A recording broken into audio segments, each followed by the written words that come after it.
Well, with that, we'll just welcome everyone. Thank you guys for joining us today. My name is Amber Warman. I am the Children and Youth Coordinator for Red Wind Consulting. I have been working with Red Wind for about a year and a half. Prior to that, I was a domestic violence, sexual assault advocate, training coordinator for domestic violence and assault advocate as well, training interns at colleges. I've also done work at children and youth shelters. I worked at a children and youth, well, not children and youth, but a youth correctional center for several years, close to 5. I really enjoyed that job as part of the work that I've done in my past. But all of this work has led me here today. And so I'm grateful to be joining you here today, along with Rebecca Balog. She's going to be our focus presenter. I'm going to call her because I'm just kind of joining her to co-host. So Rebecca, if you would want to give us an introduction, kind of tell us about your work in the field and a little bit about yourself, that'd be great. Well, thank you. Yeah, so I did a bit of an introduction earlier, but I know not everyone was present for that. So I am a survivor advocate. Let me shush my phone. Sorry. My phone's blowing up. Sorry, things are happening in the world. Volume down. Okay.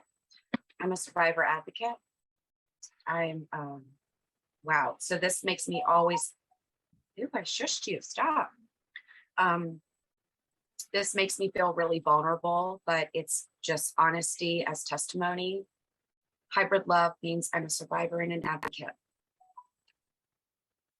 Child abuse, rape, sexual assault, domestic violence. I don't share this quite often, but in my not so healing journey, I also was a bartender serving alcoholic beverages. I also did so in strip clubs. So the sex trafficking world is something I truly understand, watching what some of the dancers went through. So that's a bit of vulnerability.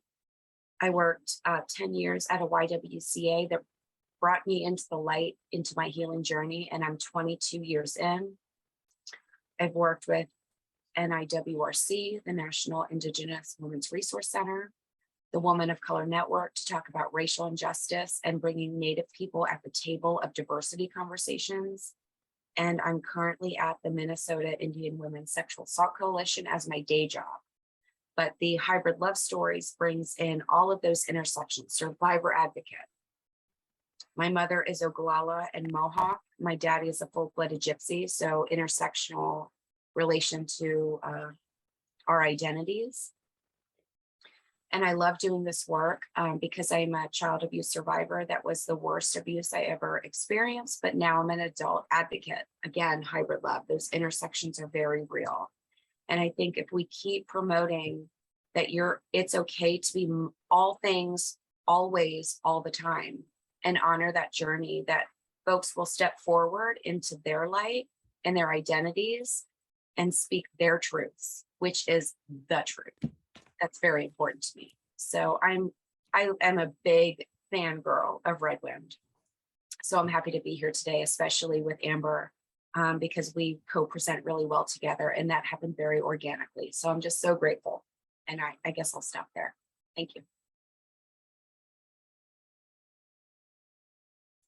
Thank you so much for that introduction. And it's always a pleasure to work with you. I think you bring a great perspective of urban Native views and your life, and there are people out there that can relate to you and your story. I know I relate as an urban Indigenous, also reservation Native, like I just diversity all around, right? And I love bringing those two things together. I love your hybrid love. It's one of the greatest organization I think that are out there is hybrid love, because you get to speak your truth. And I think that's a great combination with Red Wind Consulting. Vicki, again, has done a great job bringing such an organic team together. I love the Red Wind staff and team. They just do an amazing job, both behind the scenes, our technical people that are back there doing the work that don't come up front a lot and aren't, at the forefront of speaking today, but they are definitely a reason why this is happening today. Without them, we would be nothing. So again, thank you, technical support team. I love you guys, and I love Hybrid Love. So we're just excited to be here and share this space with you while we talk about such a heavy subject of domestic violence, sexual assault, stalking, missing and murdered, and how that impacts teen dating, because that's the real subject, is the teen dating. But we know that teen dating, all those other things that we do with the work, comes full circle if we aren't careful with our youth and our children. So we just want to take the time to acknowledge that today's topics are going to be difficult. It may bring some bad memories up for someone. You may think about something that conflicts with either your traditions or your beliefs, or just in your own internal belief system. Like, oh man, that that really brings back a bad memory for me. And we don't use the word trigger anymore in my home, just because I had an elder tell me that using the word trigger is like a gun, right? And guns are dangerous, and a memory is not dangerous. Memory is just that. It is a memory, and it can be a very bad and very negative and a very impactful memory, but that memory can't hurt you, not like a trigger or a gun can hurt you. So remember that those memories that are there, they have no power over you. They are memories, and you're doing the work, you're doing the healing. That's why you're here today. You're joining us, not just for yourself, but for the Indigenous children, youth in your life. So if anything comes up today in today's session, please feel free to reach out to Rebecca or me, or to Lauren or Hanovi. They're both Red Wind staff on the call today. If you have any concerns, or if there was something that you wanted to talk to, we're all experienced advocates and representatives of a healing journey. So please feel free, if there's something that comes up for you that you want to talk privately with us about, that you do take that time to reach out, because we're here for you. It's not just about the session. It's not just about us talking at you. I know Rebecca's sessions, she loves visiting with you guys. So if you have information you want to share with us, or questions you want to ask us, we want to hear from you. We want to know your opinions. And so this is an open opportunity for you guys to chat with us. And with that, we'll just kind of keep moving forward through the introduction piece here. One too many. Today, we will share some training information and have some great discussion between our trainings. And then there will be a 30-minute break. We're going to give you guys kind of a lunch break in about an hour. Actually, in about 30 minutes. So we're going to get through about 30 minutes of this, do a little bit of discussion, some open discussion, and then we're going to return for another hour. So you've got plenty of time here to visit with us and talk about this important subject of teen dating violence. So our goals and objectives today is to expand the knowledge on current historical and emerging issues of teen dating violence, specifically Native youth communities and families. And our objective is to define the basics of Native teen dating violence in places youth are spending their time, and provide guidance for advocates to support these youth in your spaces. And I think that's just an important message of this training is about you guys and what you need to get out of it, what you're looking for. So that's why it's important that you ask questions, and we acknowledge you today. Oh, I was just checking. I just want to say that Rebecca put her email and stuff in the chat. So please feel free to email her if you guys have any questions for her. She's available to you. And if any of you want to just take this minute to introduce yourselves in the chat or in person, if anyone wants to get on camera. I know Rebecca and I took a moment to introduce ourselves, but we'd love to hear from you guys. So we'll just take a minute and pause if anyone wants to jump on and say hello, or talk about your organization or what you hope to get out of today's session. We'd be honored to hear from you.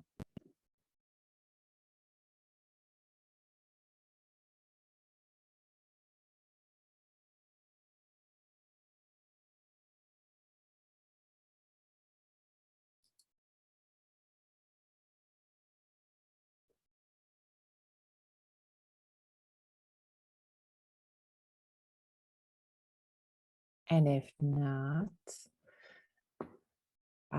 why should we look at healthy teen relationship prevention differently? Rebecca, what are your thoughts? My initial popcorn, I call my little popcorn moments. Oh my goodness. The world is constantly changing. As soon as we think, like as advocates doing this work, as survivors living this work, everything keeps changing. As soon as we, like I said earlier, we had Backpage, we nailed it, legislation. As soon as we nailed it, those traffickers, those perpetrators, those groomers and recruiters and abusers, they went on to the next thing. And we're like running to catch up. As soon as we understand what brand they're using, like scarification and literal cattle brands on the neck to show the brand of a trafficker. As soon as we know what we're talking about, they change to purses and necklaces. So what do we look for at healthy relationships prevention differently? We need to be on the cusp of a modernization. We need to be chasing what traffickers are doing, what perps are doing. We just had the biggest sexual domestic violence trial happening on mainstream media, changed our world. So they keep adapting and we need to keep chasing. And I think that's a big part of it when it comes, because we know that hybrid love story, again, trafficking intersects with domestic violence, intersects with sexual violence, certainly intersects with murdered and missing. And the teens are, you have to excuse my language here. I'm just trying to keep it real. And I don't mean to cause any harm. Unfortunately, teens are, man, I don't want to say the words. The Vulnerable? profitable profit margin for traffickers and abusers. If it's a 24-year-old or a 35-year-old man or woman, the manipulation tactics that are used are, they always want youth because they are still growing. They're going through the process of entering adulthood. So we need to keep chasing the bottom line because they try to be 2 steps ahead of us. But if we stay diligent and we stay modernized, we can nip it in the bud and then they got to change again. Then we chase them again. And I think that is possible if we and our programs and our services provide the grassroots on the ground stuff, but we also stay very vigilant and diligent on the internet where all the world exists. So I think that's a big part of the pie. I don't know if that makes sense, Amber. Absolutely. Teen dating doesn't happen back in the day when it was on the streets, on the corner, in the field, on the prairie, in the res, in the city. It's now that plus online, which exponentially expands the dangers for you. Does that make sense? Absolutely. I was told once by an expert in the field of, and he was law enforcement, but drug dealers, if you're selling drugs on the street, you can only sell those drugs one time. If you are selling a human being, you can sell that human being multiple times over and over again. And that's why human trafficking and sex trafficking is such a huge industry. And that's why we have to be so careful when we're talking to teens about what a healthy relationship looks like and in prevention, because they need to understand, even if they haven't experienced it firsthand at home, because I feel like as some of us are experiencing our healing journey, right? As mothers, as fathers, as parents, grandparents, we've had to leave domestic violence relationships, right? So our children don't always have the healthiest understanding of what a good relationship looks like. And so we have to create those atmospheres in which they can really grow and understand, even if that relationship is just between myself as a parent and my child. Like, I ask you in a healthy way where you're going and what you're doing. I explain that I'm asking you from a place of love, not from a place of I'm trying to undermine your young authority, I guess, because young children and youth do need to understand that as a parent, there are boundaries, right? We want them to have boundaries. We want them to learn good boundaries. We want them to understand that when I say wear your seatbelt, I mean that with all the best intention, that I'm trying to keep you safe and protected. I'm not doing it because I'm nagging, I'm just being a mom, I'm just whatever. This is my way of keeping you safe. Me teaching you about healthy relationships and what a healthy relationship looks like, whether that's from an auntie and uncle, and just having those conversations. And if we don't have an auntie and uncle to look at, or a grandma and grandpa to look at, or our own healthy relationships to look at, we explain to our kids, even if it's a movie or if it's on a podcast or a cartoon, we say, that mommy and daddy, they really loved their baby because look how they watched out for him. We take those moments, or we see something negative that happens and we say, oh geez, I see that this dad made kind of a mistake when he was really yelling at his son like that, because that's going to push his son away. And it's another big thing we often talk about women and girls, but our young men, our boys, our sons, they are so important to this healing journey. These healthy relationships can't just all be put on the girl, on the woman. It's her responsibility. It's also talking to our young boys that they are special, that they deserve love and attention and affection. So I think you're right on there, and I hope I added some good conversation to that. Anything to add, either from you, Rebecca, or anyone out there in the audience? We'll check the chat too. So if you guys have stuff you don't want to say on camera, feel free to chat with us. The other big piece, and I know the world is divided because celebrities, man, they're in a whole different world that I don't understand. But at the Yeah. end of the day, the worst abuser in my life that I'm still not right with. I'll be honest. I'm still healing. I'm not right. I fear older women in the movement. I shut down. I stay quiet. I'm fearful. These triggers, sorry, mesh. Sorry, my dogs. This is working from home. At the end of the day, violence is psychological and physical and emotional and isolation and financial. It's all, we know the Duluth pie, right? Right. But women can be abusers, whether it's child abuse or in domestic violence or sexual violence. It's just, we need to balance. Sorry, give me one moment. I apologize. No, it's okay. I'll just add to that, which is that, yeah, I was removed from my home as a child because of an abusive mother, not because I was first abused by my father and then was taken from his home and placed with my mother. And I had lived with my dad for 11 years and managed to survive. And I only lived 1 year with my mom.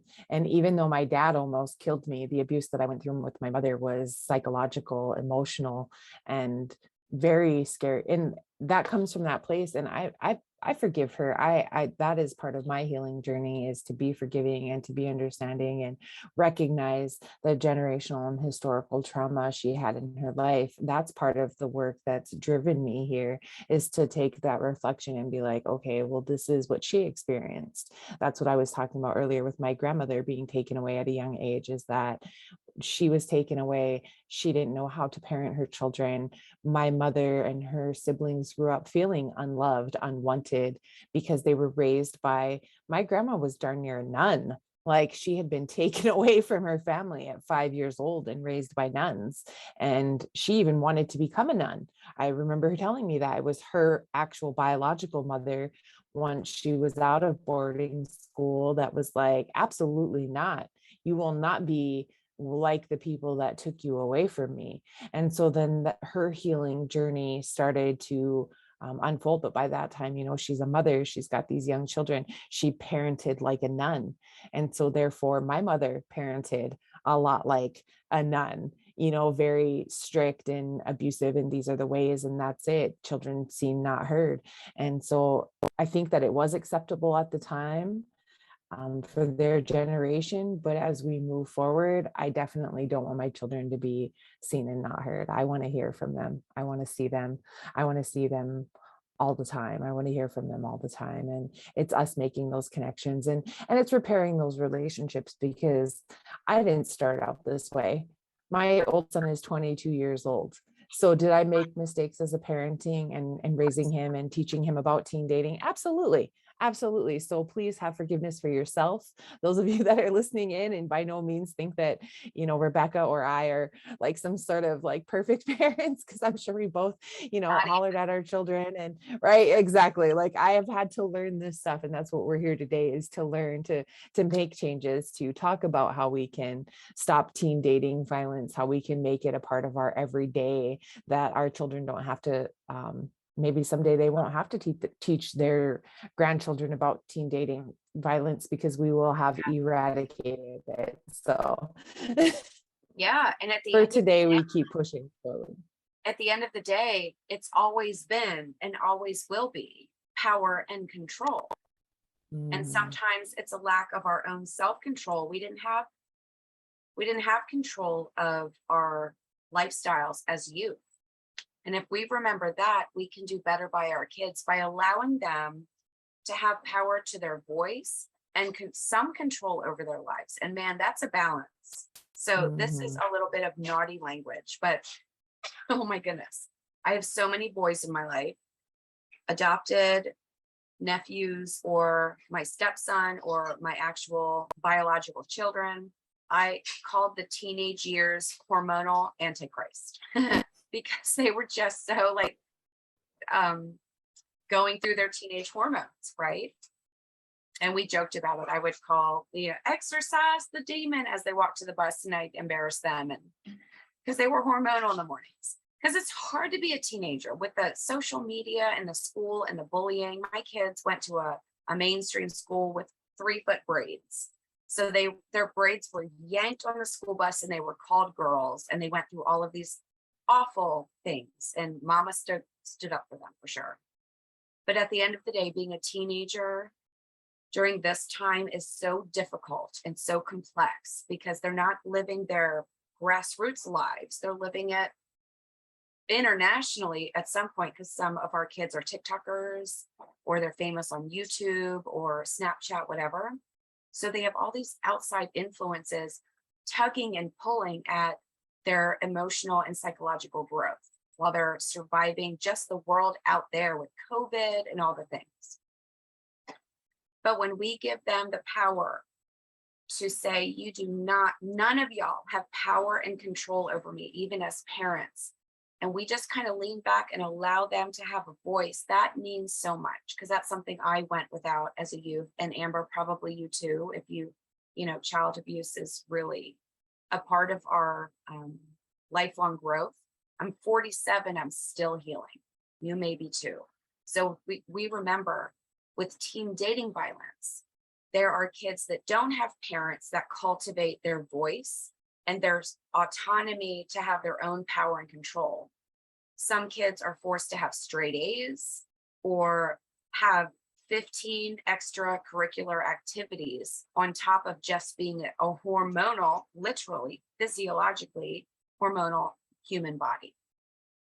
With teen dating, if we keep opening doors to their autonomy, this next 7 generations will do nothing but benefit from that. And that's about allowing space that they are treated with the same equity and honor and respect and wisdom and bravery and all of the Lakota values, that they are human beings that get to say what they need to say, and we honor it, instead of like 10, 20, 30, 40, 50, 60 years ago. You're a kid, you're supposed to be seen and not heard, which was like the mantra from back in the day. So I say that to this screen today. What is teen dating violence awareness? It is allowing them to speak, and that we hear them. So I'm soapboxing. I don't mean it. I'm sorry. No, you're absolutely, that's wonderful, because that's one of the points I would love to have made during this was, like we have to give our children this and youth the space to set their boundaries, to come forward and tell us what they need, because it is ever changing, right? It's ever evolving. And not only is it ever evolving, but as parents, our parenting style is changing. And I remember my grandmother telling me, uh, I was lucky enough to be able to be a part of this training process, right? To start this training, and one of the things is the title, right? Restoring the circle. All our children are blessing. That's a lesson from my grandmother right there in itself. It was, your babies are the most important thing, and we don't let them cry. Babies cry for a reason. That's their only language, right? They cry if they're happy, they cry if they're sad, they cry when they need a diaper change, they cry when they need a bottle, they cry when they just want to be held.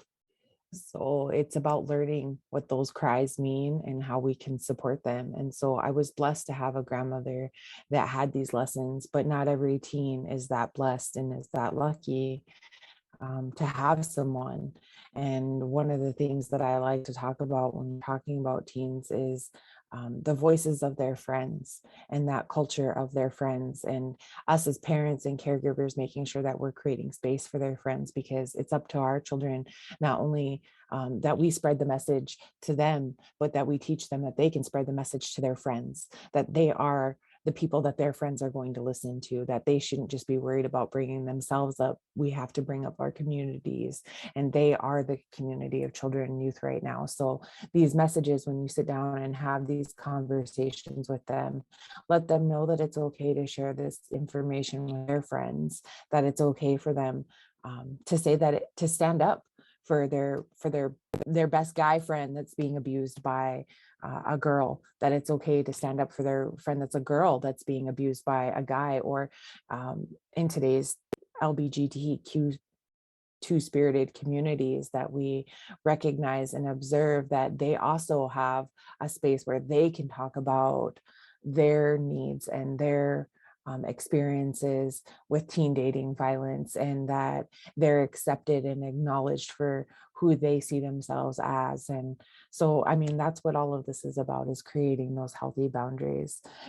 As we know, teen dating violence is also referred to as dating violence, and it affects millions of teens in the United States each year, and occurs between two people in a dating relationship.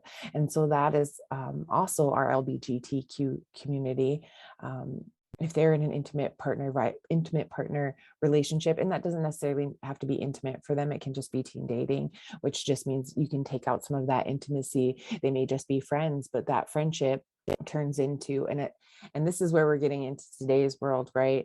It's make sure your snap location is on, make sure that I can find you at all times. Well, who are you with? Where are you going? I can track your phone. Why is your phone off? Your phone was dead. All those things kind of come into play with today's technology. So making sure our children and youth are really aware of their boundaries and what it looks like to be in a healthy relationship, and what the signs look like if they're not in a healthy relationship.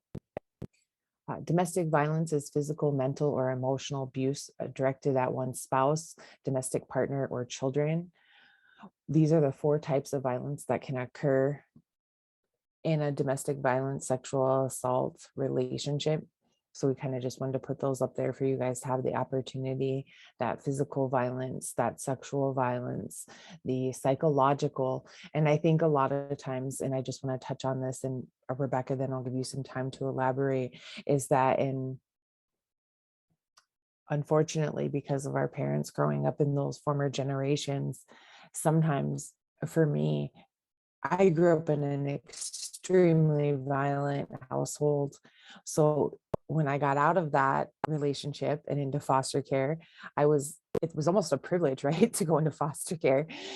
But I got to experience what other families look like, and what maybe parts of normalcy to me. And I say parts because no one's totally normal. Nobody has all their stuff together. That was also a good thing about living in multiple homes, is that I realized nobody's perfect. There was no one home that was like, oh, this is where everything is right. No, every home has its ins and outs, its healthy relationships and its struggles. some more than others. But how do our children, how are they impacted as they're taken from those abusive situations and they move forward into dating situations where at first there's a lot of maybe love bombing kind of going on, a lot of I love you, everything's perfect and great. And those first few months are golden, but afterwards it starts moving into that I need your location on, I need to know where you are at all times.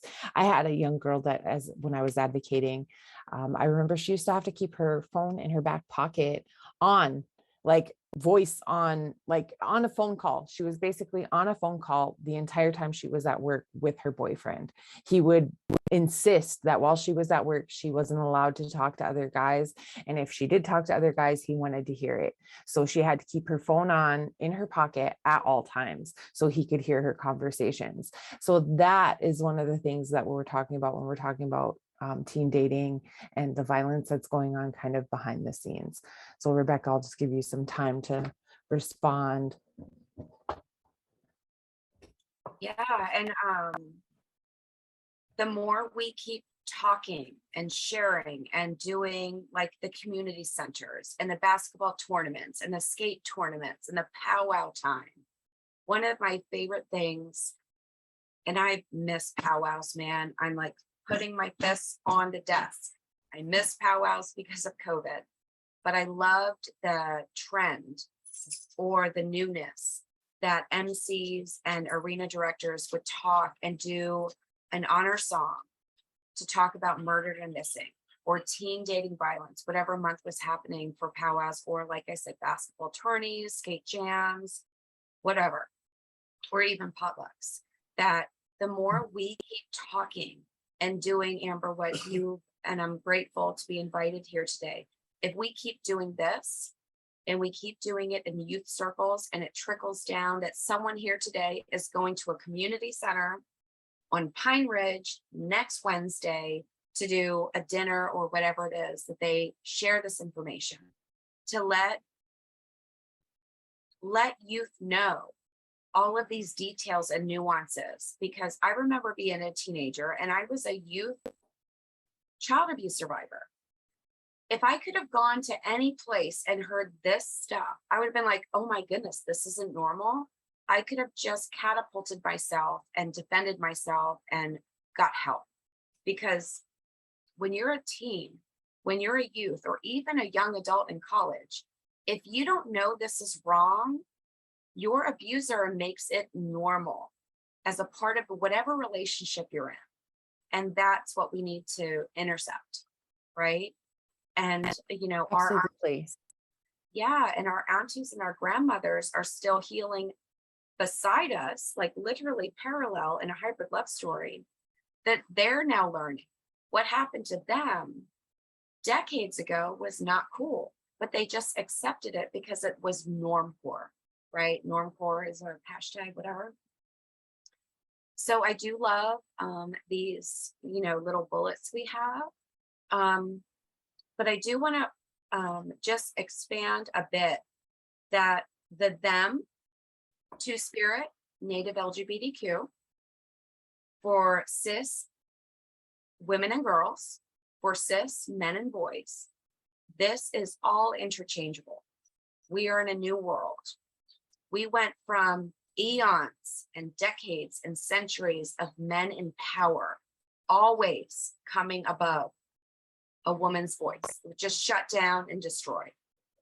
And then we had the internet during this time that believed all women all the time, right? So I know this can be controversial, but what I pray for is a balancing of the scales of truth, testimony, and men and women can both lie. They can both be victims. They can both be abusers. To find the truth in the matter, just to end all of the violence, that we come forth with this equity that a gay boy or a lesbian girl or a transgender person can just be heard inequity as a man or a woman, that one is not a Bic and one is not a perp, that we just, as advocates, we're not fact finders, we're not investigators. Everyone who comes into our services, that's all we need. We're here for you. In the grand scheme of things, there's more discernment that is necessary, that there are men and boys and girls and women and them and they that we already know. We've been saying it for decades through the Duluth model, that sexual, domestic, and trafficking and murder to missing does not discriminate on your economy, finances, your gender, where you live, your region. And I think that's a big part of the next level, being a bit subversive, that we understand that survivors and victims truly come in every shape and size. And teenagers, they're going to be looking at adults, seeing what's happening in our world. And if we start having more equity in their testimony, asking for help, when adults start doing it, the teens will feel safer going to adults asking for help, if that makes sense. Thank you. Sorry, I'm rambling. No, you're good. I just wanted to make sure it was up there so you're ready for the next slide. So you could maybe, if you wanted to take it from here, you can keep going. I just wanted to get it ready for you. And yeah, absolutely. That's what we do. We keep sharing the information. We keep hoping that the right people, which is everyone, hears it, right? That we keep doing the work in hopes that our communities get some healing, much needed healing, much needed time to process. And I miss all the powwows and all the things as much too, right? I can't wait for this summer. I know we've got some going on up here. There was a lot of in South Dakota, I've been blessed to go to a lot of traditional powwows, which means they're not for money or contests. They pay all the dancers and they feed all the people. And those are some of my favorite powwows.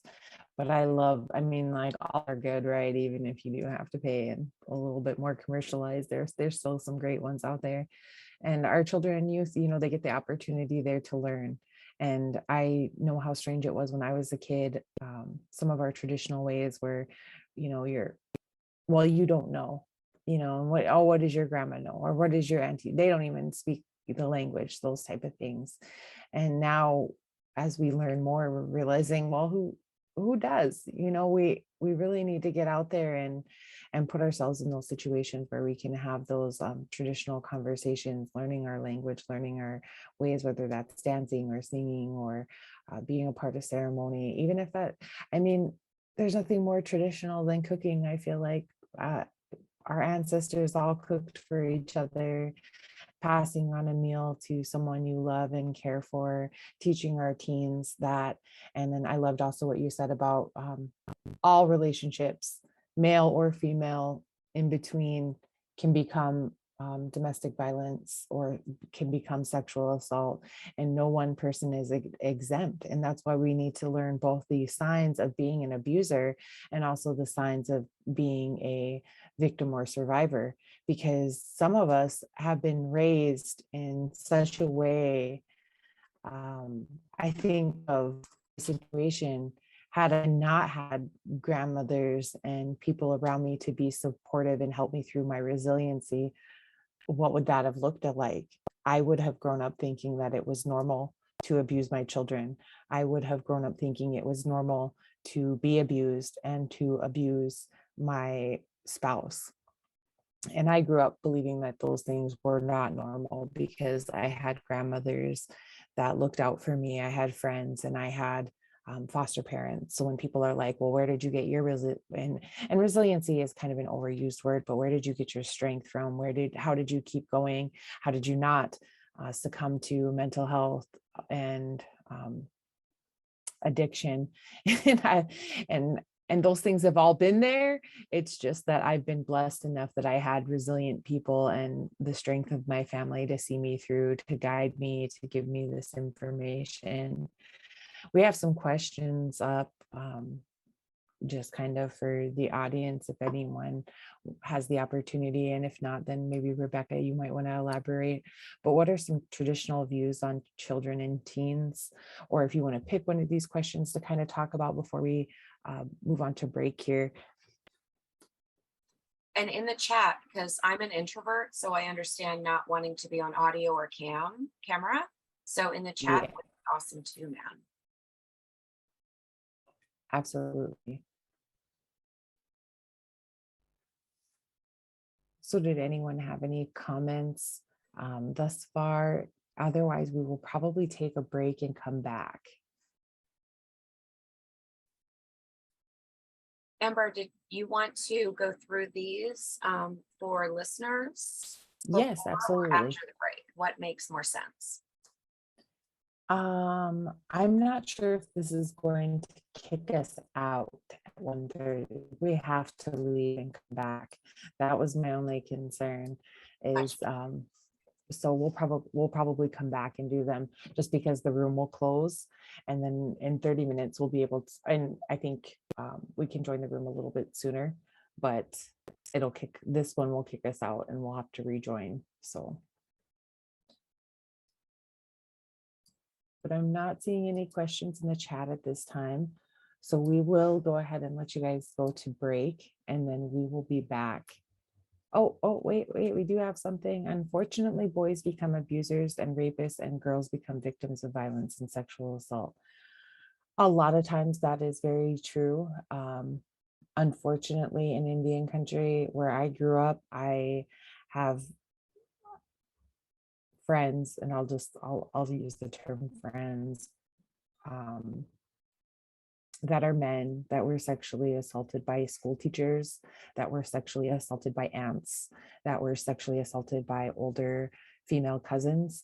So, I mean, I really think it depends on where you grew up and who you know. I myself was sexually assaulted multiple times, once by a friend's older brother, and then later in life by a man who lied about his age. He said he was 18 and he was really 24 and married. So, I mean, I look at that as statutory rape still to this day, because it was a manipulation of who he was and how old I was, being I was only 16 and I really wasn't looking for a relationship. So, I mean, I think that's why we have to that's why we're talking about broadening those terms. And it is unfortunate that that's the way that it is, because so many of our Indigenous young men and boys grow up and end up in prison and in the system. And I hate seeing those statistics. And I worked in a youth correctional center where we had 3 boys buildings and one girls building, and both of those buildings here in North Dakota were full of Native youth. And at the same time, our Native youth population is very, very tiny here. So, I mean, it's a big population of Indigenous people, but it also is just like there's still a big population of other race here. So why are we seeing so many of our Indigenous people in there? Our program does go into schools, and we have a teen leadership against violence group, but with COVID, we haven't been in the schools for a couple of years now. And I think that's great that you guys have been able to go into the school systems, Enola, and we appreciate the work that you're doing in your community. And we hope that today you hear something that you'll be able to bring forward as you hopefully get back out there into the communities. And if not, maybe doing a virtual event for your school might be something that you could look into, or putting together a video, sharing this video with them, or we're going to be creating a community response team as part of this training series, and that will be on the 22nd and 23rd. So they'll probably have some really good ideas in those sessions for you as to how you can maybe break out even through COVID and start providing more services in your community to children and youth as as the pandemic is. And I don't even know what to call it, because people want to be like, oh, it's over. It's like, and as I just shared, my son's brother, he's 1 year old, he has COVID right now. So I mean, like, COVID is not over. We are still going through it. I don't want to tell you in your community what's best. Just be cautious and careful at this time with presenting. We understand that there's challenges. So any information we can provide you, or teen fact sheets and stuff, please reach out to us. And yes, thank you for your comments. And I suppose we will take a break. We'll be back in 30 minutes. Greetings, welcome back, everyone. So one of the things that I find so beautiful in our Sioux Nation, so either La, Na, or Dakota, that, you know, for all the horses are Shunkawakan, right? And Shunkawakan in the Lakota language translates to sacred dogs. That's another hybrid love story. That dogs, the Shunka, was prevalent and around, but there became a new entity, a new philosophy, a new being in the animal kingdom, in the horse nation. So Shunkawakan is the word for horse, and that is sacred dog. And we can, it might be a reach, but in my mind, it matches perfectly that when we're talking about teen dating violence, you know, teens are the Shunka. They're their own beings, and then they elevate into something new to our nations, to the Shunkawakan, the sacred dogs. And when we're bringing in our indigenous values of wisdom and bravery and humility and compassion, what am I missing? Courage. Oh, I can't remember the last one on the top of my head, but that the evolution of our spirit and our humanity, going from a tiny tot. Alexa, stop. Sorry. Going from a tiny, Alexa, stop. Going from a tiny tot to a preteen, to a teenager, into adulthood, into aunties and grandmothers, that we are evolving, that we go from Shunka to Shunkawakan, from one thing into the next, that even not in all of our mass diversity of indigenous cultures, but, you know, we're giving a name, or we have our first kill, or we have our womanhood ceremonies, that we are evolving. And that's a part of our survivordom, or being a significant other of someone who is murdered and missing, or sexual abuse, or domestic violence, or child abuse, or substance abuse, or suicide ideation, all of the things that we are evolving. And I think that's a big part of our work as advocates, that we too never absorb, whether people say it about us or not, the word expert. I don't like that word, but other people can say it about us, but we're still a student and a teacher the whole time. And that includes our unshis, or our grandmothers, that we just keep learning. So I really, for that philosophical tirade, I love For All the Horses as the title, because it talks about the evolution from traditional to modern contemporary times. I just really wanted to say I love the title so much because of all of that blabbery. Sorry, Amber, you want to? Yeah. Thank you. Absolutely. And thank you for that, because for sharing, because I got to choose the name of this training for all the horses. And for me, it was like, when we talk about our children, our blessing, there was a time when we honored them in such a way that, you know, a warrior would come forth and be like, you can have all my horses for this girl's hand. I will give you everything I have to have a minute with this girl, to have a day, to have a life with this person. And so often we don't honor each other in that way. And so that was my thought process in choosing the name For All the Horses. We should honor our children with everything in us. We should honor them, and we should remember that even though they're tiny beings, they teach us. We are still learning from them. we're still learning from each other. And like you said, we in the field, we might be experts. At home, I'm just a mom still trying to figure it out. I'm just still a partner trying to figure it out. I'm still a woman trying to figure it out and make the best choices and reflect on those choices as I help other people learn, and pass on knowledge that, again, was gifted to me, not something that I was born with. But I am thankful for the teachings of my children. They show us compassion and love and understanding and forgiveness sometimes when we need it the most. I don't think they realize how much they carry our society. Really, children are such a blessing, whether like I said before, you have them yourself or you share in the joy of knowing someone else's children. It's just a privilege to get to learn from them and understand how their little hearts and minds work. So thank you, Rebecca, for sharing your thoughts on For All the Horses.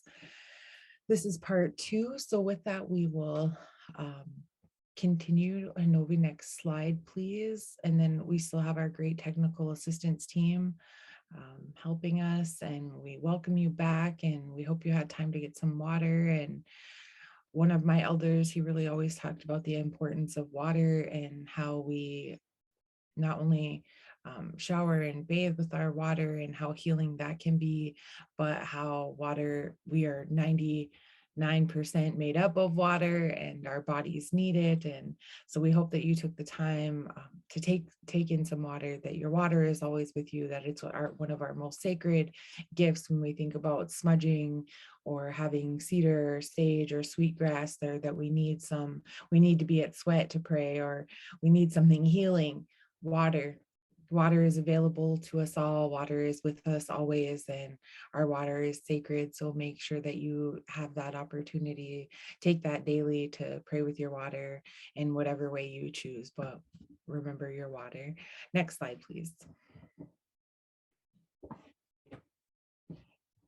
Nearly 1 in 11 females and about 1 in 15 males in high school reports having experienced physical dating violence in the last year, and 1 in 9 females and 1 in 36 males.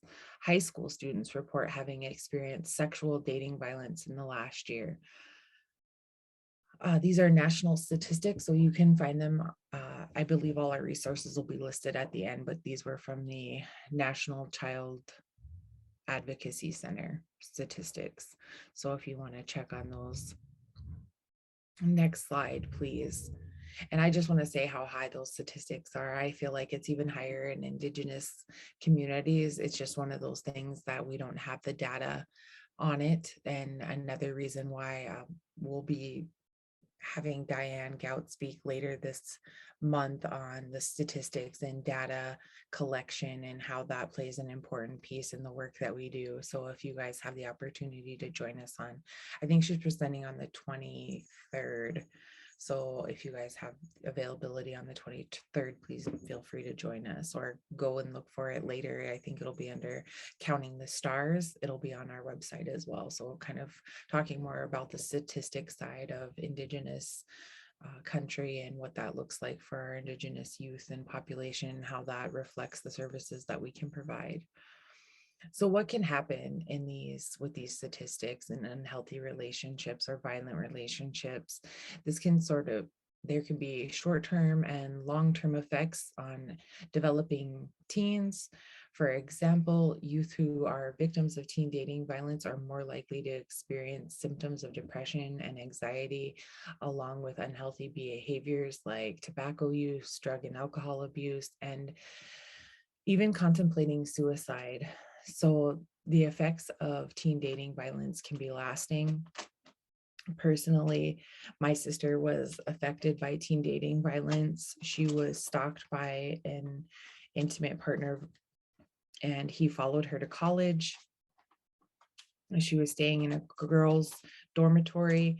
And so per my request, and I still, kick myself to this day, I told her that her boyfriend should not be staying with her at the dorms because he had hitchhiked to her college dorm out of state. He hitchhiked from one state to the next to come be with her at college. And she contacted me and told me what was going on. And she was scared she was going to get kicked out of her dorms. And she told him that he had to go back home, that she cared about him, but she wasn't going to leave school, that school was where she needed to be. This is her first semester of college. He left a few weeks after. About 2 weeks later, she broke up with him because he was just becoming very controlling and obsessive. And this young man had grown up on the reservation, subject to the alcohol, the drugs, the violence, grew up in a violent home himself. And unfortunately, he committed suicide. This was in 2016 that we lost him. And my sister was forever, and our family was forever affected by that. So the impacts of teen dating violence is something that I don't just talk about and don't really understand the impacts. I understand the impacts. It's getting all of you to understand the impacts and how we could go, if I could go back in time and take the opportunity to maybe speak with this young man and tell him, that there's so many more opportunities, that what he's feeling right now, he will hopefully get through, but the effects can be lifelong. I'm still struggling with the effects of that event to this day. His family is still struggling with the effects of that to this day.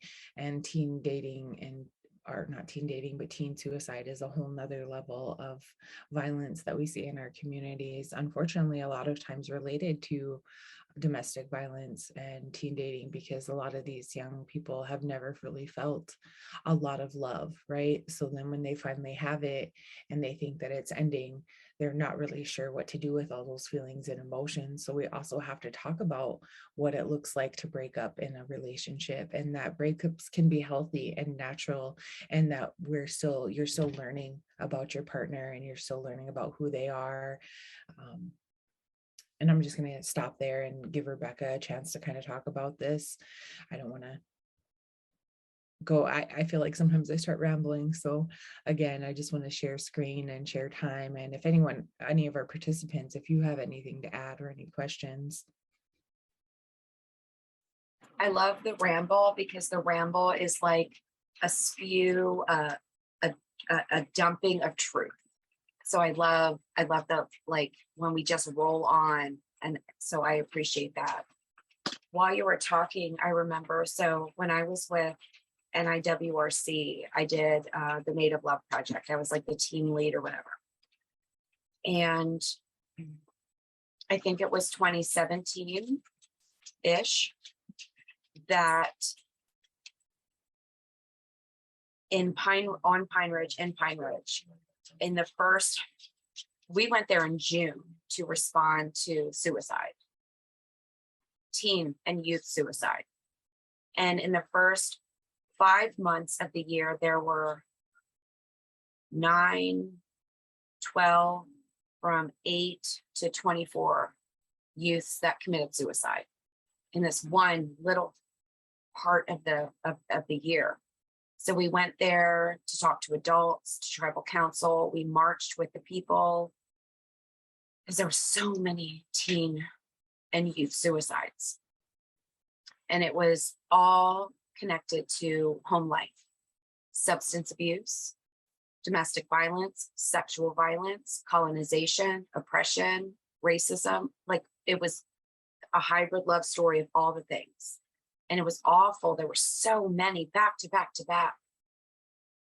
And it was really traumatizing. And I'm not going to lie, I had to hold my shit together to go up there and be like a first responder and a supporter to the community. And so I'm going to go tradish for a second. I hope y'all can just follow that mojo of transitioning from, like, we're here doing a federally funded moment to traditional values. But one of the common denominators was, I need to burn smudge. Give me 1 second.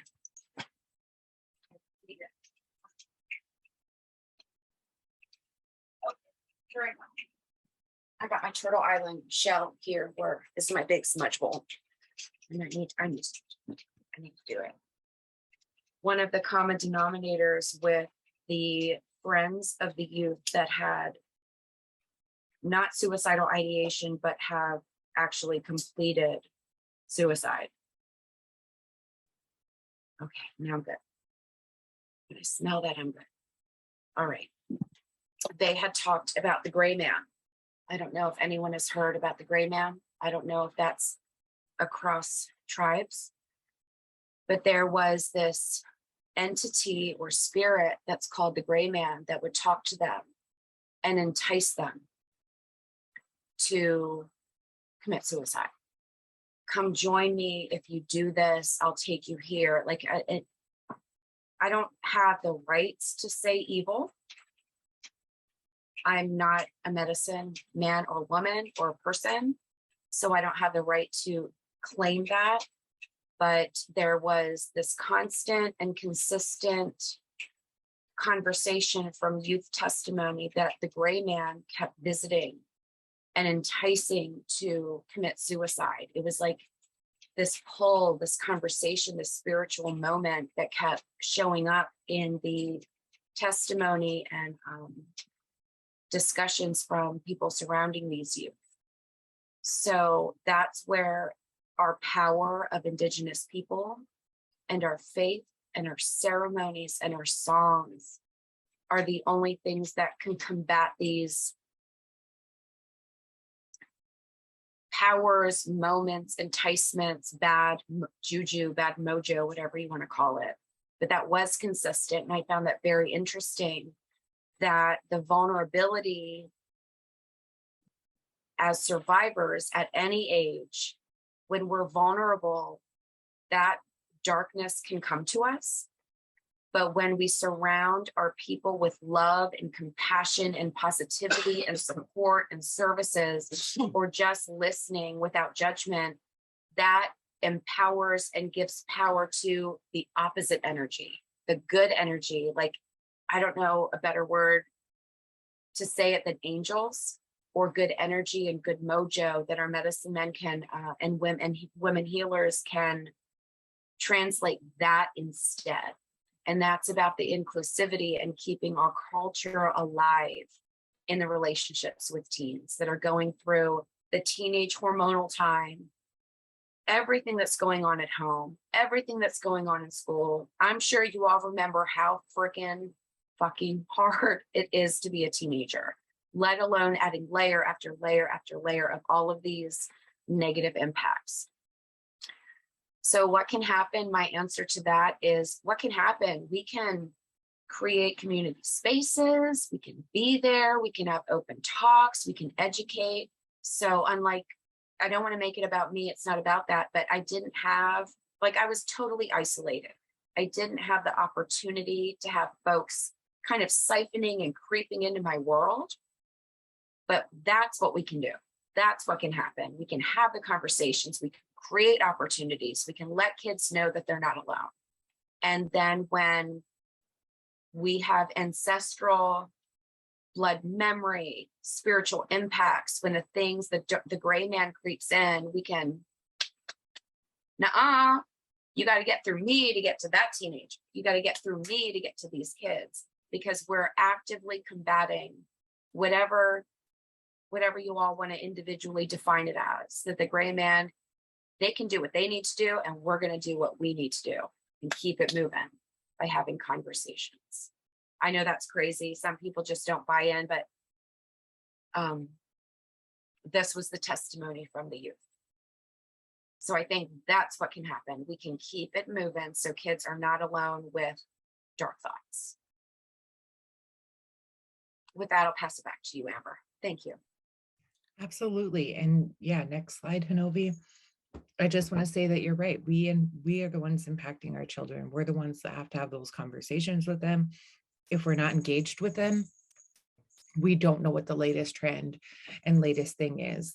You know, in our great grandparents' days, you know, not even my days, you know, we used to be like GGs, you know, those type of things. But that GG is ever changing, right? That monster is ever changing and ever evolving.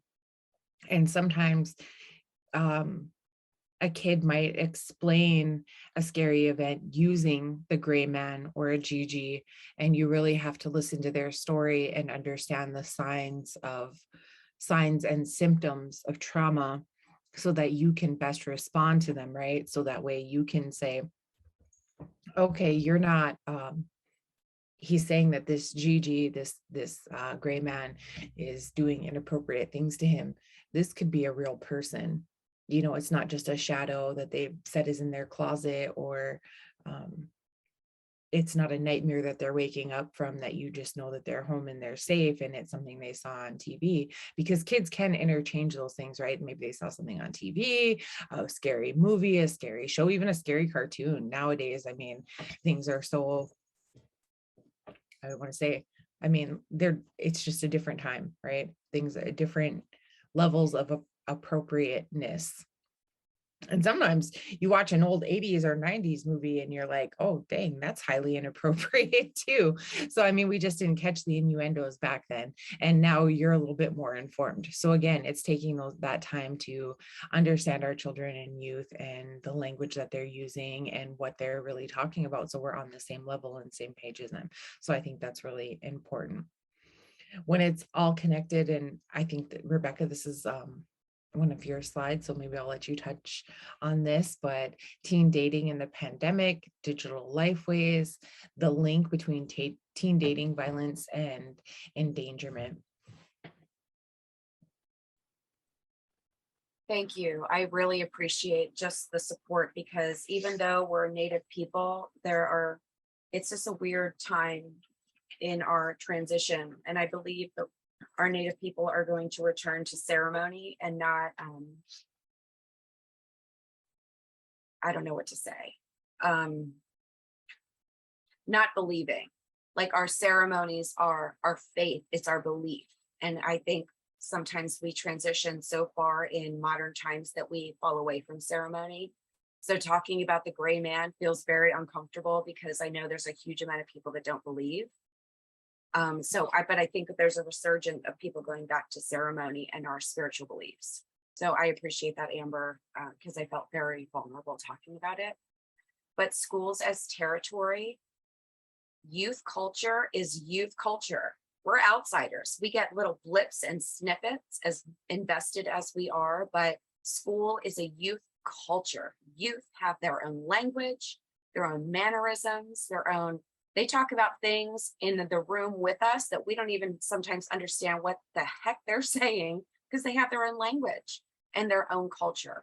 So I think it's really important to recognize youth as an entire Indigenous culture within the Indigenous culture that we live in. They have like I said, their own language, their own beliefs, their own lingo, and their own experiences that have nothing to do with adults. So as a parent of a gaggle, I have so many boys in my life, adopted, nephews, stepchildren, biological children, and people moving in from Detroit that need a good home, the whole thing. They have their own culture. So school is a territory of their world, and all we can do is visit with trust and faith that they will disclose and share with us what that world is. So I just want to acknowledge that. The pandemic with mental health, some kids never got I know some of this doesn't matter to some folks, but no prom, no graduation, no dates. My son lost his job, which was a big social atmosphere, homeschooling, sheltering in place. Teen dating and the pandemic changed the game. A lot of that happened in the next one, the digital life way. And when we come into the digital world, that's no longer face-to-face, vibing with each other, making physical and emotional and psychological connections with an actual human. It turned into a digital thing. And that created a lot of endangerment. And that's where sex trafficking comes into play.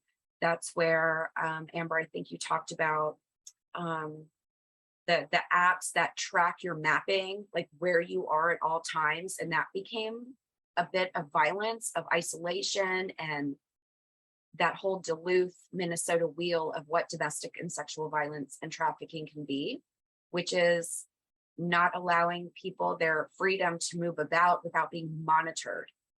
Teens are doing that to teens. Gender, I don't give a flying F.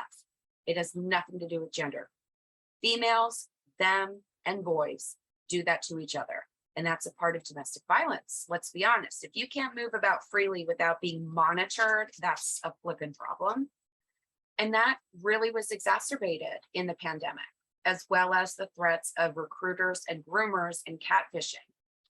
So I'll be real quick because I know we're monitoring our time. I worked with a mom of a very young, and I mean cusp teenager. So I'm not talking 17, I'm talking like 13, 14. And because of the pandemic, traffickers were losing a bit of their paper and their coin. So they expanded. Well, reservations have always been a bit of a opportunity for criminals, whether it's drug trafficking, labor trafficking, or sex trafficking. So they decided to catfish and hook up digitally with a young, very young teenager. And she was made an instant recruiter. Get as many teenage girls as you can, bring them in. You're bored, you can't go to school, you're on the res, come hang out. And I'm not giving any disclosures, man. I'm just not going to do it. But there's a local bigwig, huge city, 90 miles away. And she was tantalized and titillated into recruiting, I can't remember the number, 8 to 10 other preteens and teenagers to meet at this place at this time to have an exciting pandemic field trip where 5 or 6 dudes, older men, got them in a van and took them to a city, and they trafficked them for 4 to 5 days. And it was all under, you're gonna have the time of your life, you're gonna party in the city, we're gonna buy you kicks, you're gonna make money, come hang out, baby girl. Like, younger teenagers were like, this older, handsome picture dude was like, come hang out with me, you're so hot, all the things, all the language. And a van full of girls were harvested, excuse my literal language, harvested from the reservation during COVID when they were bored and no school, no nothing, taken to a city, and they were trafficked. And the mom lost her daughter for weeks at a time until her daughter came home pregnant with $80 in her pocket and a new set of sneakers. So I know that my husband's listening over there. So these are true stories and the reality that school is territory of youth culture. The pandemic changed the game, and the digital life ways changed the way. So the links of teen dating violence endangerment, I don't know how that's undone when the trends and the process of the multi-billion-dollar industry of trafficking, I don't know when that will no longer exist, because it happened because of the pandemic. But as advocates, knowing these truths, these realities that we now know how to offset, how to talk to you, how to talk to parents, how to educate that if you have a kid, you need to be engaged in monitoring their digital platforms. You need to be a part of it. You need to watch it, because youth are smart and intelligent and beautiful. But man, these gangsters, these traffickers and groomers, they're way smarter. They know how to read the room. They know how to leave behind immediately in the first DM and who to keep on going with because of the responses. And adults need to play the game alongside these vicious creatures that just want to steal our youth. So that's rugged. I apologize for if that triggered anyone. We need to be a part of the process. Do not let your kids or your community's kids just willy-nilly be online. We need to be a part of it because they're so smart now. These traffickers are smart. Wobula, I'm sorry for the tirade. I'm done. Thank you. No, and again, you're not ranting, we're just passing forward the information. It is so hard to navigate in these awful stories, but it's the truth. It's what's going on out there in our communities. I know here, doing the work with MMIW, we had a young girl go missing from her bedroom window, 13 years old. Some older guy on the internet, talked her into leaving her home and to meeting him. And this is human trafficking. I mean, I know we're supposed to be on the subject of teen dating, but that's part of it, is because she's being manipulated at 13 years old to think that this 16-year-old boy is really into her. And there are pictures of him on the internet, right? And he's communicating with her, but really he is being recruited to be a trafficker. He is just a facade to get her to the next level. And so she leaves her home thinking she's going to be with this guy. After a short period of time being with him, she is then, let's as the story goes, she's staying with him and then his uncle, and then the uncle starts demanding that they pay rent. And then the boy starts convincing her that the only way for them to be able to pay rent is for her to do these explicit sexual acts. This is just one way that teen dating is leading them into potentially sex trafficking and human trafficking. Another thing Emma, yes, that's one thing. I was in my spiel, my tirade, but thank you for bringing that and circling it back, because the con was that he was hot for her and he was a groaner, hot dude in a city, that they would be boyfriend and girlfriend. That was the hook, that it started as teen dating violence. He was trying to be her boyfriend as the grooming technique. So thank you for circling back on that detail. Yes, absolutely. Because I feel like that's where you were kind of going with it, is that it's not just about the human trafficking part. It's about these groomers. They're smart. They're really smart. And I have another 12-year-old niece this time. She's my niece, and she's got an internet boyfriend who lives in Seattle, and his name's Sailor, and Sailor's just so handsome, but there's only these 3 pictures of Sailor. And that makes me suspicious. I'm like, he hasn't sent you anything else other than these 3 pictures? Like, I'm a little bit worried about Sailor. Like, please be cautious. But again, it's having those communications with her. It's sitting down with my niece and painting our nails and just doing girl stuff, and being able to open the door to that conversation to even find out about Sailor, because otherwise she's a 12-year-old girl. She doesn't even talk about this stuff with her mom yet, because she doesn't want her parents to know that she has a boyfriend. But that's the problem. These children have phones and technology, and even if they don't have a phone and they have an iPad or Kindle or whatever other form of computers, other forms of technology that they have, these relationships are happening even if we don't know about them. So it's up to us to make sure that we're giving them the solutions before it's a problem, that we're having the communication before it's a problem. And I just want to say thank you for sharing that, and getting me outside of my thought process. And Hanovi, if you want to share the next slide, that'd be great. We'll just kind of keep moving forward. And even before the pandemic, in the past 10 years, Natives of all ages have drastically increased the use of technology to stay connected in Indian country. These already included basic activities like academics, work, and social life. During this session, we will talk about digital safety and constant emerging issues that technology has on teen peer pressure, bullying, teen dating safety, consent, and violence. Next slide, please. I just want to say that too,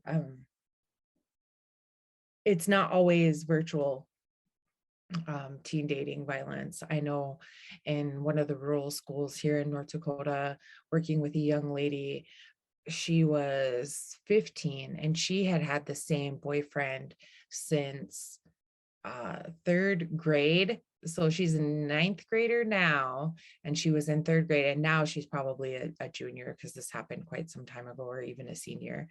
But when this had happened, she was a freshman, and she had the same boyfriend since 3rd grade. So it was like 6 years she's dating this guy. And in that 6-year time frame, everything had been going really good. They trusted each other. They, I love you, all those things were going on.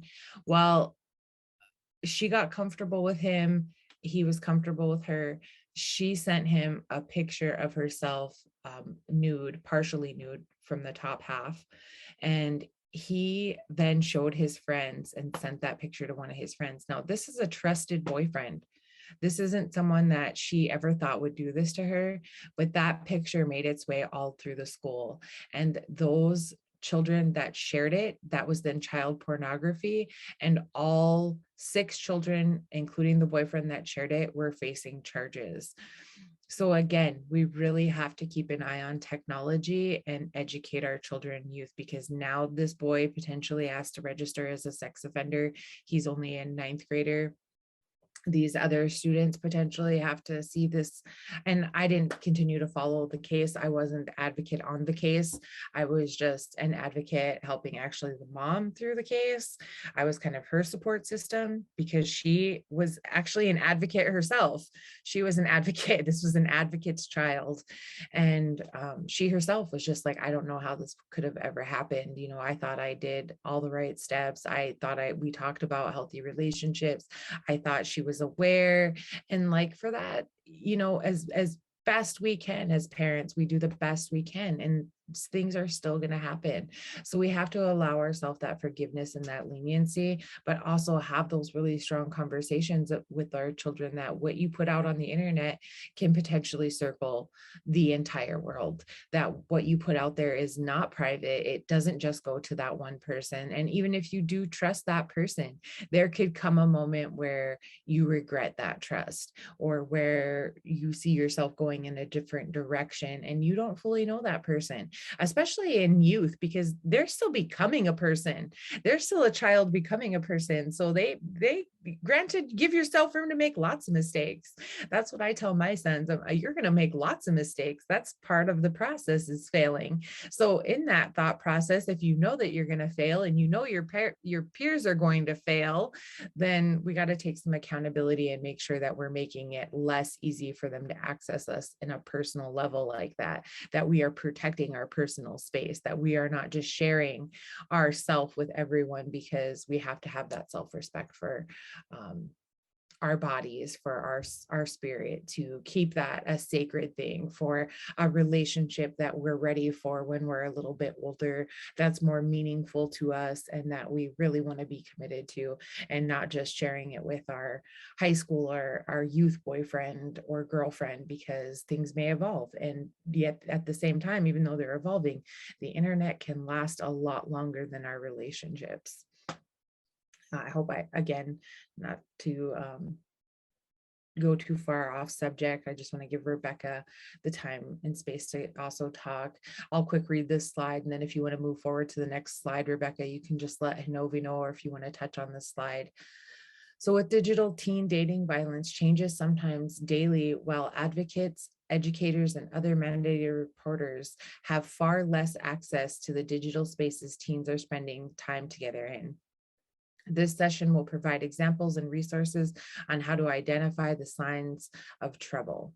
So next slide, Hinovi, and then Rebecca, I'll turn it over to you if you want to add to that, or if you want to talk about the breakout discussion here and see if we have any comments. Yeah, thank you, Amber. I love presenting with you. I feel like we just volley so naturally, and I appreciate your energy. And with that, I would love for other folks to storytell, maintaining confidentiality. But what have you seen? What are you going through? Are you a parent, an auntie, a grandmother, an uncle, a them in their lives? If you want to add to the chat, that's awesome. Or unmute, I'd love to hear what's happening in your world. Because if we share, we are hybrid love, sharing across each other and helping each other face all of this madness that's happening.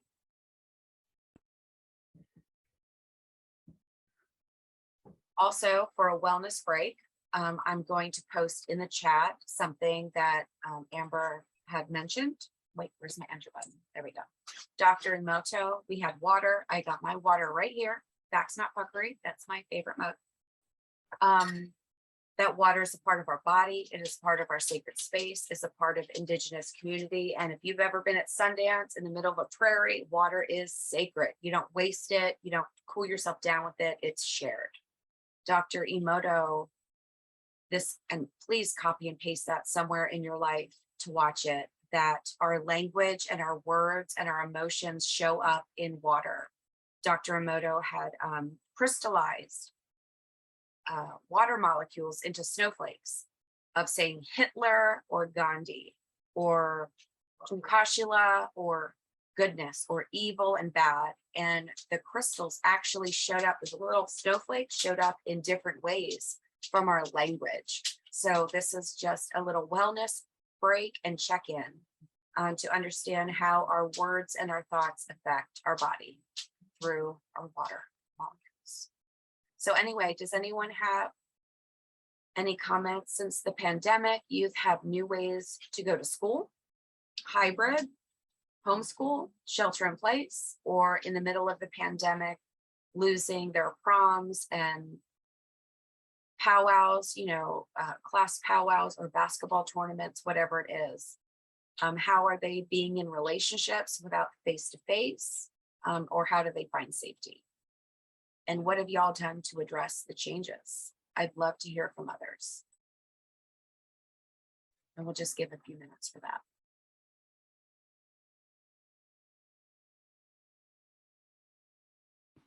Remember that if you would like to answer the question verbally, you are able to if you put up your hand.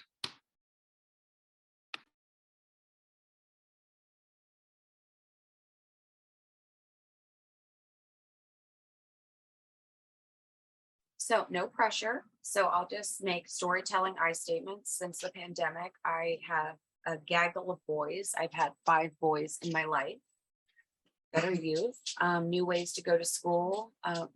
My dog's trying to love on me. He feels my energy. Dogs are the best. That's okay, Mara.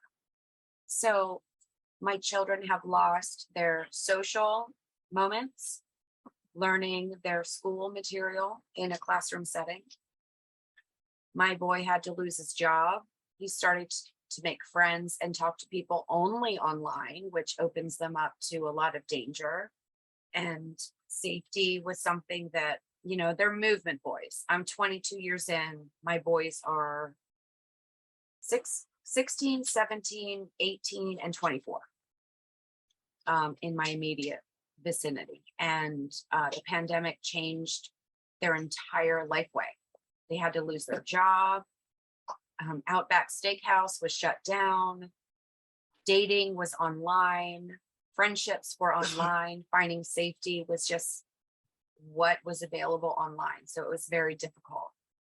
And to address the changes, I just kept, I guess they would say I'm harping on them or nagging them, but I kept reminding them that everything online lasts forever, but also can be totally untrue, meaning being catfished by folks. And like I had shared in that other story, a 24, 27-year-old was enticing a preteen into a relationship to have a runaway and entice all of her girlfriends to run away to be trafficked in the city. So that's just one horrible example. But if you all have anything else to expand on, education is everything. So we can bring it home to our communities.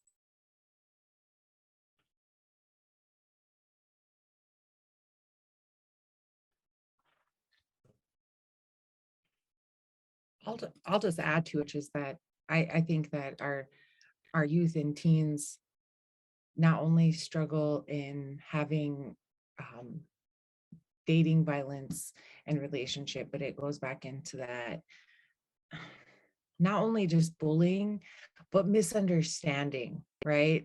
When you're reading text messages, I feel like so much can be misunderstood when there isn't good communication. So it's also having those conversations, like, don't always just text your best friend, or don't always text your boyfriend or girlfriend. You have to develop those communication skills, because an emoji doesn't do your feelings and emotions justice, even though they're growing up in a world where it does. They can send a smiley face and that means they're happy, and they send a tear and they're sad. And I'm just like, it's more than that. Things can be taken out of context. Relationships can be taken out of context. I too am a mother with lots of boys in my life, and making sure that they are treating the women and girls in their life with dignity and respect at all times, both via text and in person at school, making sure that they are not putting them in positions that dishonor or disrespect them. And so I think those are some important thoughts as we move forward. And Hanovi, next slide, please. And then Rebecca, if you have anything else to add.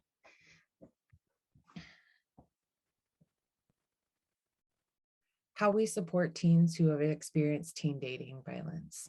So we need to be patient as each person recovers at their own pace. Social support can be key to reducing the impacts of teen dating violence. I know for me, having good supportive friends and peers in my life was super important when I was young. I needed them in my life. I didn't have supportive parents and healthy relationships around me. So the impact that those relationships had on my life was extraordinary. I needed them. I really needed my friends. And I think a lot of times we dismiss friendship or even use it as a punishment, or we see one teen failing. And so we're like, oh, I got to keep my kid away from them. And the reality is we need to remind our kids to build that person up, to be that friend that is encouraging them, especially in Indian country and for our Indigenous children, that we bring them up, because we can't afford to lose another child. We can't afford to see another child not succeed in this life. And success looks different to everyone. I don't just necessarily mean education. I always tell my children that they can stay on the reservation as long as they're willing to support their community. A good man can take care of himself. A great man can help take care of his friends and his family and his grandparents, and help be a support to the people closest to him. And an extraordinary man can give back to his community. So those are the steps to becoming an adult.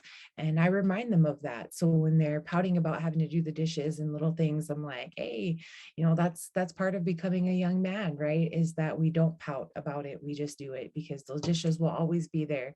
Those negative thoughts, we have to remember that those come from a really great place. We have natural instincts that cause us to be angry, that cause us to question things. Those are our intelligence. Those are signs of intelligence. It's how we use them today that makes the difference. It's saying, yeah, I don't have to go out and fight a bear. So when I think that the world is ending, it could be coming from that natural instinct of fight, flight, or freeze. But the reality is I have options. I have different options than my ancestors had, different options than my grandparents have. And that's us evolving our intellect and being able to recognize those things. So your anger is relevant. It comes from a good place, but it's how you use it that matters. It's also taking a look at that anger and saying, do I really need to be angry like it's life threatening? Or should I just be a little less angry and be like, my life is not in danger. I need to tone it down a little bit and recognize that it's 2022 and I have a solution for this problem, and it probably doesn't require fighting. So, I mean, it's all of those things. Sticking to daily routine as much as possible for our children and youth. What that looks like for them is going to be different than what it looks like for me. They go to school all day. They're up at 7 a.m. Monday through Friday.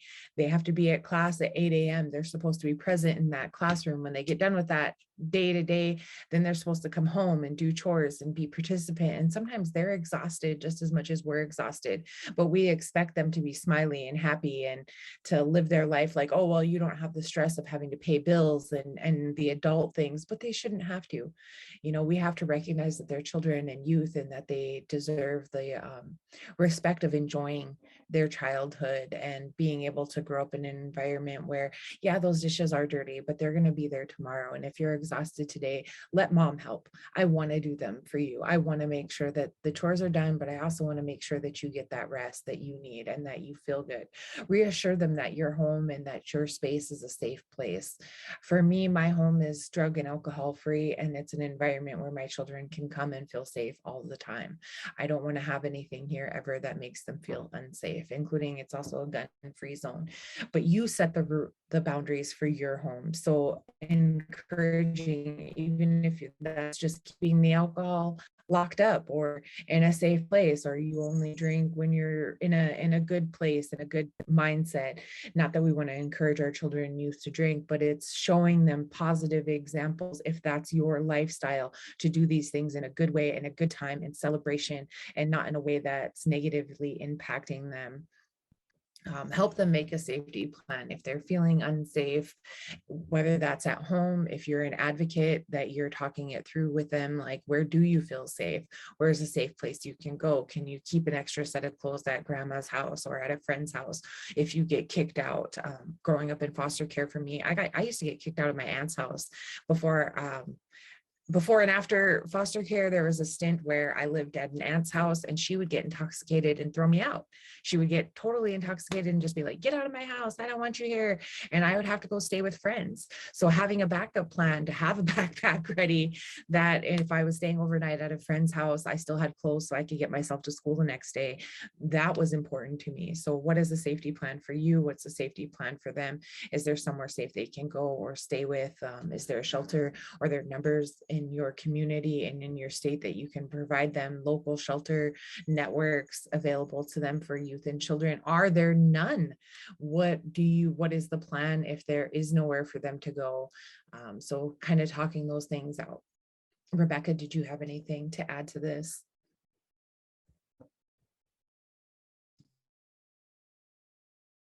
Yeah, all of that is brilliant.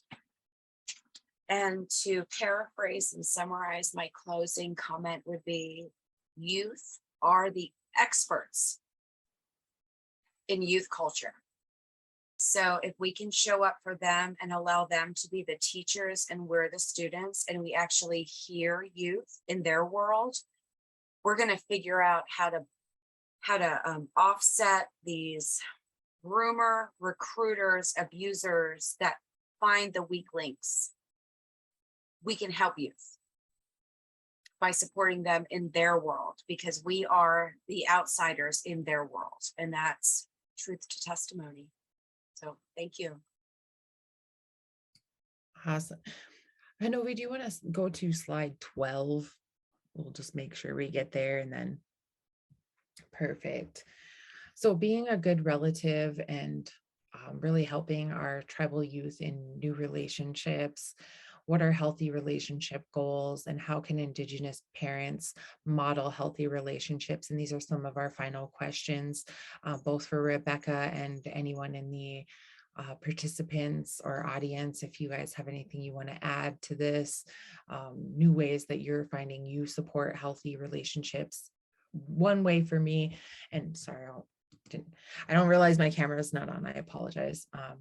One thing for me is like making sure I'm connected with my children's new partnerships. If they're in new relationships, I want to know who that is. I'm also kind to that person. I remember that person is someone else's child, that child is coming into my home probably scared and afraid, like, oh, this is my boyfriend's mom, she's gonna probably be mean to me, because that's what TV shows, is like these overprotective moms. Or in Indian country, some of us in Indian country tend to be that way. That's my baby, he can't do anything. I had a mother-in-law that was that way. That's my baby, he can't do anything wrong. It's all he should have the time to go out with his friends, he needs a break, he needs this, he needs that. And it was a lot for me to be like, what?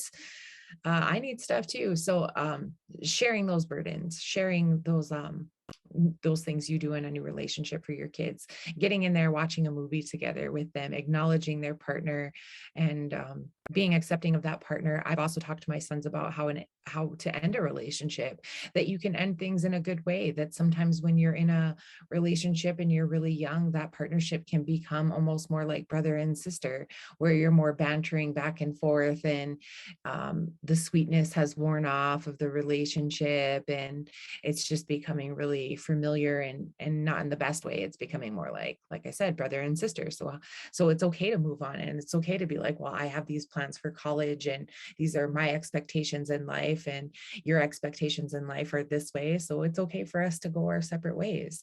So again, I just want to give everyone the space and time to answer these questions. What a healthy relationship goals look like when you're talking to your teens and youth.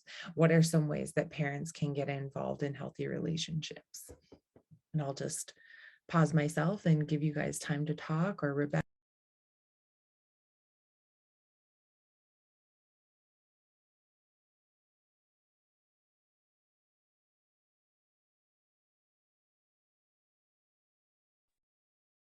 So I don't want too much airspace to go by. Please chime in, interrupt me. That's welcome. For myself, how can we support our tribal youth in new relationships? What are relationship goals? How can Indigenous parents model healthy relationships? So this may be totally stupid, but it's how I navigate all the boys in my life, all my lovely, amazing, they've been movement babies. I'm 22 years in. My oldest is through my marriage with David. So he was born before we were together. But one of the things that I've said, and it's probably so cheesy, but so far it's working. Do you want to flirt or kiss a partner, whoever they are? Because I have two-spirit, LGBTQ, and cis self-identified boys that like girls. I've really harped on them, and they've been in the Me Too, they've been Dollar General, Oklahoma, they've been marching since they were in little like trolley carriages. And I tell them how romantic it is, because we haven't talked about consent yet, which is a whole nother talk show. And I said, it's so romantic to ask a partner, can I kiss you? Just to, it's so confusing, because if someone flirts with you and you want to receive it because you're interested, then it's a welcome flirt that can turn into something. Or someone flirts with you and you don't want it, and it's sexual harassment. So the world is working through these nuances. So I explained to my boys, if you ever want to kiss a partner, ask them, can I kiss you? And I know that's so oversimplified and probably dumb, but this is what I tell all the boys and them in my life. Ask for consent so you don't misstep, because if you try to lean in and kiss someone and they don't want it, it's sexual harassment. But if they're interested and you lean in to kiss, then it's welcome. So we're working through what all of this needs. But if you ask a direct question and teach our youth about consent and what that looks like and how to navigate consent, it's just straight up. You ask a question, it is or it is not. So I think little nuanced conversations like that can really help with relationship goals, what is healthy, how to support them, and how do we model healthy relationships. At the end of the day, if mom or dad or them are in an unhealthy relationship, kids absorb everything around them. That's what adolescence is. You're absorbing, you're learning to come into your own. So we actually have a huge impact and investment to model what we want our youth, our nieces, our nephews, our grandchildren, and our children. That's a lot of responsibility. But if we are going to be advocates, we need to model the language, the social behaviors. Are online, do we bully someone? If we don't agree with someone online, are we getting all cutthroat and snarky in our messages? and our Facebook and Instagram and Snapchat posts, kids are watching. So it is a huge self containment as movement people to model for all of our followers that are in the movement together and our children that are listening and watching what we say. So as professionals in this movement, we need to be on point, and it is a huge responsibility. But at the end of the day, it's worth it because we have impact. If us are doing this work, we need to model the behavior that we want to see in the world, because our kids are definitely watching. Even if your sister or them advocate 2 organizations over, people are watching. So we need to be the model. And yeah, that's what I have. Thank you. I appreciate the opportunity to speak today. I know it's 5 p.m. Wopila, thank you so much. Thank you, Rebecca, for joining us today. It was an amazing talk. Hanobi, if you just want to move through the last few slides, it has our resources and contact information. And then if anyone wants to reach out to us or to Hybrid Love, please feel free.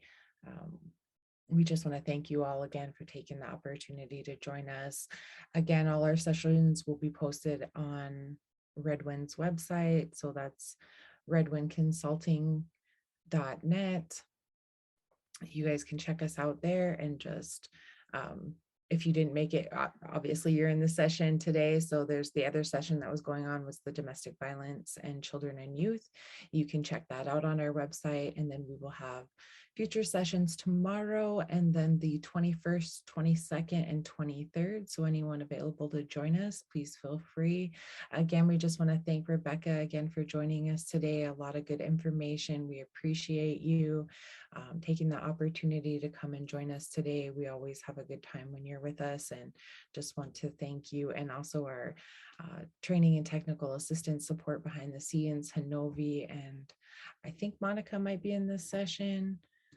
But again, just want to thank you guys, or Lauren is in the session with us today. So Lauren and Hanovi, thank you guys. Great job. Round of applause for all of you. And I'm just honored to be here and to be able to share this space with you guys, and hopefully something that Rebecca or I said touched you guys in a way that you have some new information you can go and share with your community. And if you need more resources, please feel free to reach out to us, because even though I think an hour is going to be, or an hour and a half is going to be a long time, it always seems to go by super fast when I'm presenting with Rebecca or anyone. You guys just do an amazing job. So thank you again.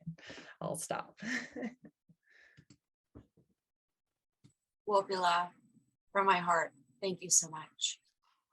All right, thank you all for joining us. So following this, there will be an evaluation. We would appreciate any feedback that you would like to share with us. And all training materials will be accessible via the Dropbox once the training sessions are completely finished, or if requested, they can also be emailed to you. Thank you all.